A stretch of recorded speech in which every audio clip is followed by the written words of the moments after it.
La méditation du jour a pour titre « Un Dieu digne d'être craint ».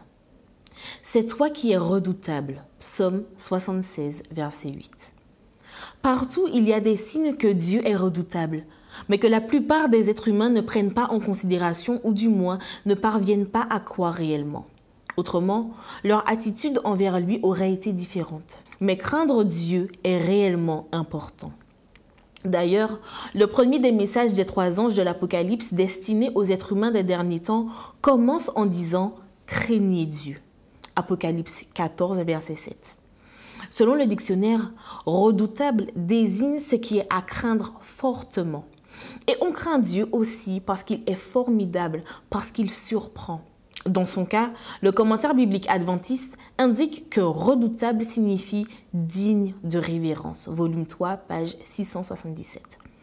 Quand nous lisons le psaume 76, nous nous rendons compte que le psalmiste présente Dieu comme un être redoutable dans le sens où sa puissance est telle qu'il a vaincu l'ennemi et qu'il mènera à bien son œuvre de jugement sur les nations.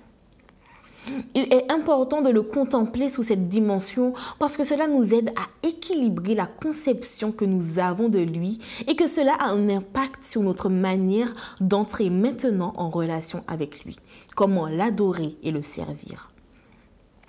Un évangile qui ne met l'accent que sur le grand amour de Dieu sans inclure sa justice, sa sainteté et son jugement n'entraînera pas une vie spirituelle équilibrée. Dieu est surprenant, digne d'être craint, dans le sens d'être révéré, obéi et soigneusement pris en compte. Son invitation à venir à lui, l'assurance de son amour et de son pardon constant ne doivent pas nous amener à tomber dans une familiarité dépourvue de révérence et d'obéissance. C'est pourquoi Dieu lui-même a demandé aux prêtres d'autrefois « Si je suis maître, où est la crainte qui m'est due ?» Malachie 1, verset 6. Je vous demande aujourd'hui, où est votre crainte de Dieu? Notre révérence envers Dieu repose sur la connaissance de sa sainteté. Psaume 99, verset 3. Nous ne pouvons donc le chercher en ayant une préférence pour le péché. Nous savons qu'il est un feu dévorant, Deutéronome 4, verset 24, par lequel ceux qui le renient par leur manière de vivre seront consumés. Il est jaloux, Exode 34, verset 14, et il n'accepte pas que nous ayons un autre Dieu. Nous le craignons parce que nous savons qu'au jugement, il sauvera ceux qui le craignent. Apocalypse 11, verset 18.